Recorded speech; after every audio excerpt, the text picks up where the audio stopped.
Alors on va créer un motif sans raccord visible, ça veut dire que quand on va répéter le motif côte à côte pour faire des surfaces de motifs, on ne verra pas les raccords, on ne verra pas les raccords entre les répétitions. Donc ça c'est toute une procédure et on va faire ça au départ de ces images ici. C'est aussi l'occasion de voir différentes techniques de sélection.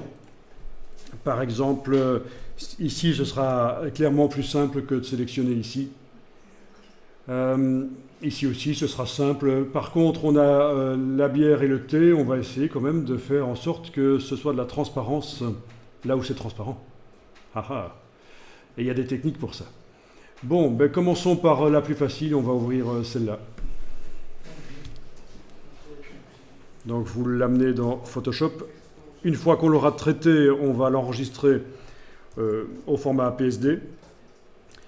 Donc le but est bien sûr d'avoir de la transparence autour de la tasse. Alors ici la technique va être assez facile. Donc en effet nous allons prendre la baguette magique parce que même si c'est un outil complètement foireux, la vraie baguette magique qui est là, hein, pas l'outil de sélection rapide mais la baguette magique là, parce qu'on a affaire à une image infographique. Le fond, il est blanc, il n'est pas naturel. Ou alors, c'était photographié dans un caisson pour prendre des photos d'objets. Et la lumière derrière était tellement blanche que, voilà, on a vraiment un fond blanc.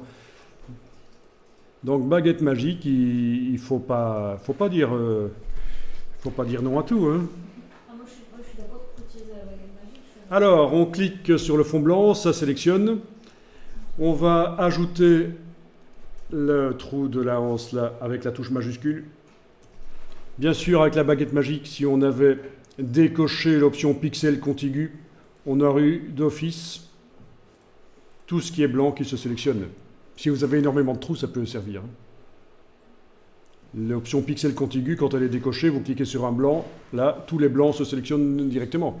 Sinon, si pixel contigu est coché, quand on clique, il faut avec la touche majuscule ajouter tous les trous, il n'y en a qu'un seul ici, c'est facile. Donc ce qui se sélectionne, c'est bien sûr le fond blanc. On va inverser la sélection, menu sélection, intervertir. Donc ce qui est sélectionné, c'est maintenant la tasse. Et pour être certain que la sélection soit bien et qu'il n'y ait pas de bord blanc sur la tasse, on va peut-être rétrécir un tout petit peu la sélection par le menu sélection, modifier, contracter. Contracter, puisque je viens de faire une inversion de sélection, c'est bien la tasse qui est sélectionnée.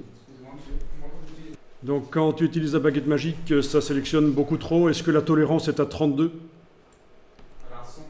Eh bien, on la met à 32, voilà, c'est la valeur moyenne pour la baguette magique. Parfois, on modifie la tolérance.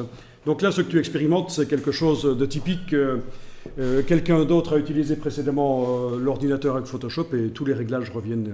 Mais il y a possibilité de remettre à zéro les logiciels pour les récupérer en réglage d'usine. Si jamais on avait vraiment beaucoup de problèmes de récupérer des choses, des modifications que les précédents utilisateurs ont faites. Donc sélection modifiée et contractée, ça peut parfois être une bonne idée d'aller contracter un peu la sélection de 1 pixel dans ce cas-ci, je pense que ça devrait le faire.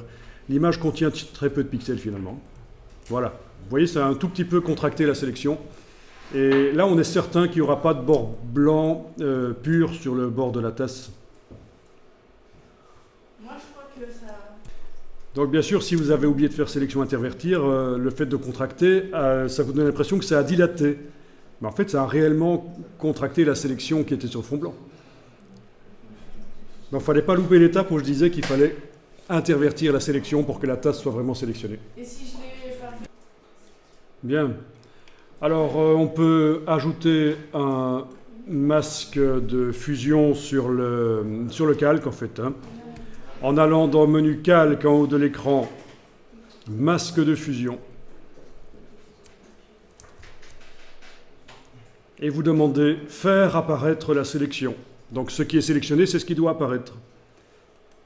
Et ce qui n'était pas sélectionné disparaît parce qu'on a du noir dans le masque de fusion qui empêche que ce soit vu. Voilà. On a converti la sélection en un masque de fusion. Donc c'est menu calque en haut de l'écran. Je dis calque en haut de l'écran, pourquoi? Parce que ce n'est pas la palette calque avec un S ici, hein. C'est vraiment le menu calque en haut de l'écran. Masque de fusion, faire apparaître la sélection. Et voilà, sur le calque, vous avez un masque de fusion qui est arrivé. Vous enregistrez ça au format Photoshop.